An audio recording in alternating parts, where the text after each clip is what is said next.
Once I crossed that threshold, I completely lost touch with reality.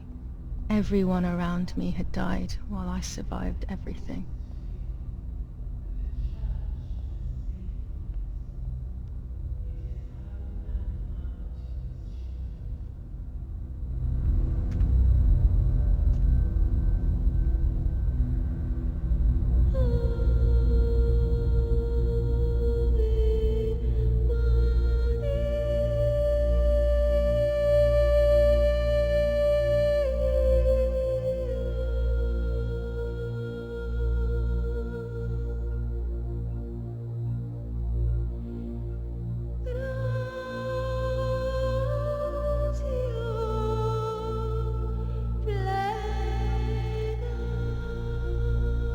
I don't remember how things went.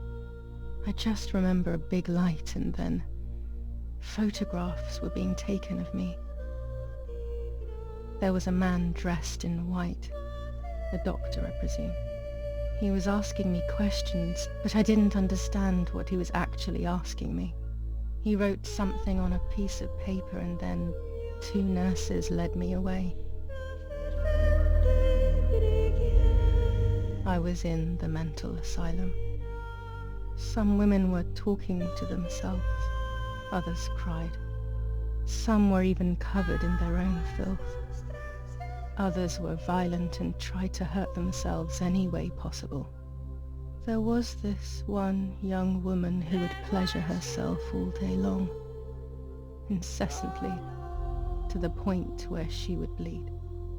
So they would tie her down to the bed screaming, cursing and talking gibberish for days on end. Once her wounds had healed and she was untied, she would just start again. That woman was me. They started to give me injections. What they gave me made my whole body shake. I broke my vertebrae and an ankle. I think it was called cardiazole or something like that. My body was like a fire that didn't want to be put out. When it appeared to be quenched, it would come back, even stronger than before. In the end, though, they won. I stopped screaming and masturbating. I stopped thinking. There was no longer any need for therapy. Something inside of me had died. But nevertheless, I insisted on carrying along this painful journey. I was stronger than I could ever have imagined.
Who are you?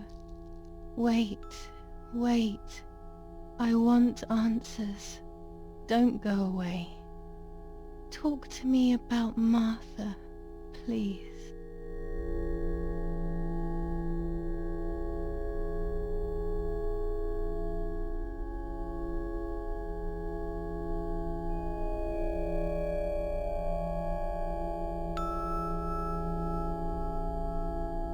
Martha, Julia, there's no longer any difference.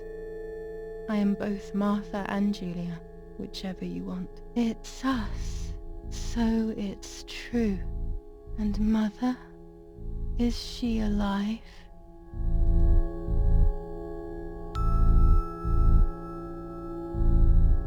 Mummy is dead. Nobody knows that better than I do, unfortunately. It's useless to try and deceive ourselves. Did I do what I think I've done?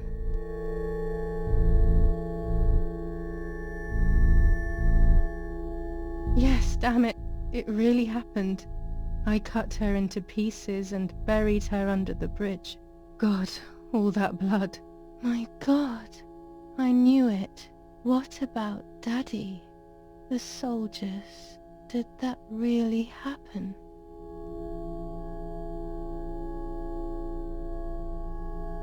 It happened. He was shot right in front of me. Fear, pain, shame. I can't remove it. I cannot relive it either. Unfortunately, I knew that already. What about Nanny? Poor Nanny. She really had nothing to do with it. But she died in our villa due to the bombings. We saved ourselves for some time by taking refuge at her house. Privileges for being rich. Feelings don't count for much, though. My poor Nanny. I'm afraid to ask about Lapo.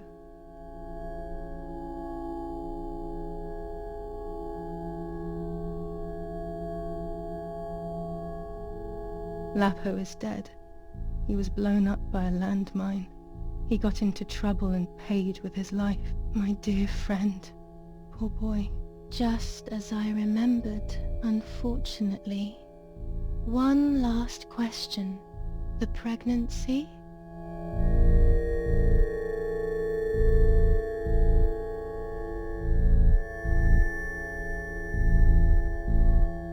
I was pregnant, but then I had a miscarriage.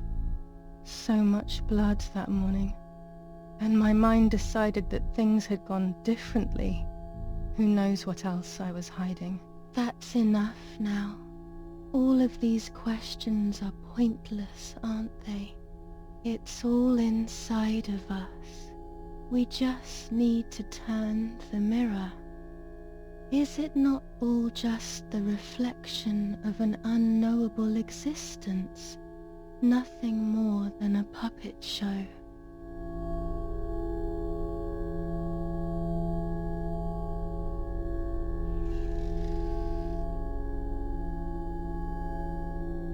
Ready for everything with open arms, even ready to kill.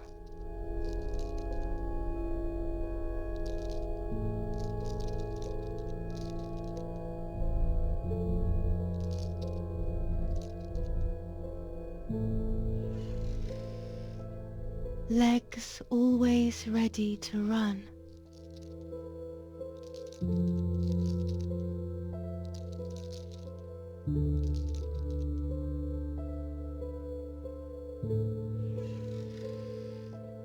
The womb that conceived in sin.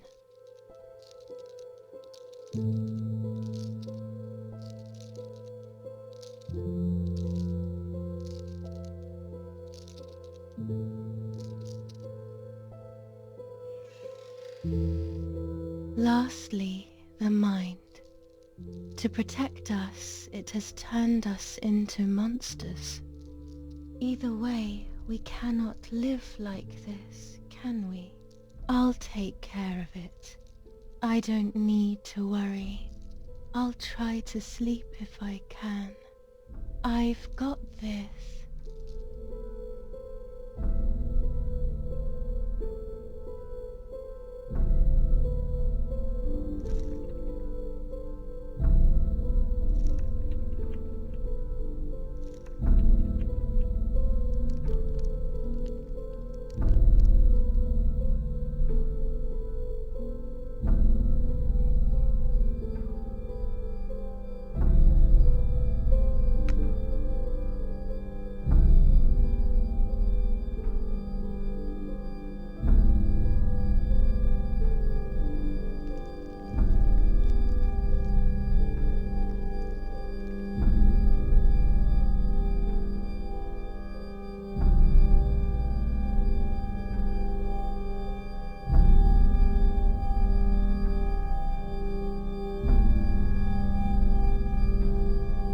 On the 26th of July, San Casciano was bombed and the church was destroyed.